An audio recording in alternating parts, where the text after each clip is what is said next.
سلام، د نن سهار د 9 بجو خبرونو ته مو زه سمیع الله امیني هرکلی وایم. د وسلوال پوځ په اعلی سرقمندانۍ ناسته کې د ارزګان، غزني، غور او فراه ولایتونو امنیتي وضعیت وارزول شو. په دغه ناسته کې چې تیر مازدیګر د ولسمشر غني په مشرۍ په ارګ کې جوړه شوې وه، د امنیتي او دفاعي بنسټونو مسؤلینو ته لارښوونه وشوه چې د خاص ارزګان، مالستان، جاغوري، چارسدې او قلعه کا ولسوالیو واضح انځور او امنیتي پلان جوړ کړي. د دغې ناستې ګډونوالو همداراز اړوندو مسؤلینو ته لارښوونه وکړه چې په یادو ولسوالیو کې د ګواښونو د له منځه وړو او امنیت ټینګښت په موخه عاجل او په موقع اقدامات ترسره کړي. د دې سره سم د غوڅ ملاتړ ماموریت په یادو ولسوالیو کې د هوایي ملاتړ ډاډ هم ورکړ. د بغلان د مرکز په ډنډ غوري سیمه کې د څو ورځنیو نښتو له امله تر اوسه 14 طالبان وژل شوي او 19 نور یې ټپیان دي. د دغه ولایت امنیه قومندان اکرام الدین سری وایي په دې 15 ورځنیو نښتو کې چې اوس هم روان دي، تر اوسه د یادې سیمې څه باندې 20 کلي هم د طالبانو له شتونه پاک شوي دي. د نوموړي په وینا په دې نښتو کې بهرني ځواکونه د هوا له لارې د افغان ځواکونو ملاتړ کوي. جوینا و اینی که مرکزیت چون است امروز عملا استاد هستیم. این دند غوری از تمام ساعت در حدود 20 قریه همی فعلا پاکسازی شده.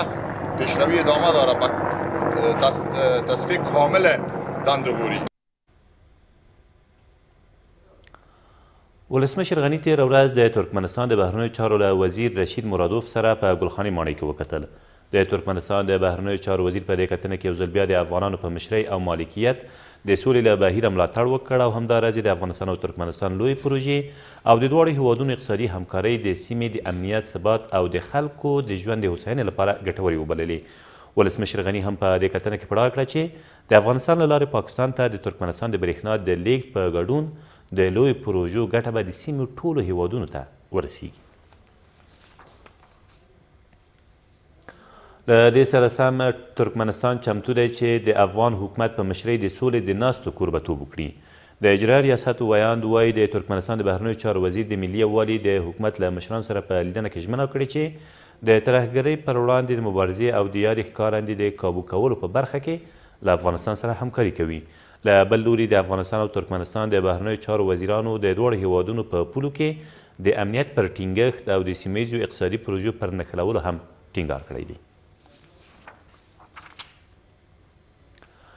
کورنۍ او بهرنۍ کړۍ په هیواد کې د بانفوذه څیرو د ترور په هڅه کې دي. د ولسي جرګې مشر وایي حکومت د زنځیري وژنو د څیړنې اراده نه لري او دا وضعیت د دې وژنو د زیاتوالي لامل شوی دی. په همدې حال کې د مشران جرګې مرستیال په هیواد کې د جګړې د زیاتوالي لپاره د پاکستان په مشرۍ د سیمه ییزو استخباراتو د هڅو په اړه اندېښنه څرګندوي. او د پلازمینې د امنیت خوندیینې لپاره د کابل په ولسوالیو کې امنیتي کمربندونه جوړ شوي دي. د کابل امنیه قومندان وایي امنیتي ځواکونه چمتو دي چې په کابل ښار کې د ترهګرو د هر ډول بریدونو مخه ونیسي. له بل لوري د کابل والي وایي دوی به د پولیسو په همکارۍ د غصب شویو ځمکو د بیرته ترلاسه کولو لپاره هم هڅې وکړي. دا تر دې مهاله وروستي خبرونه، تر بیا مو الله امان.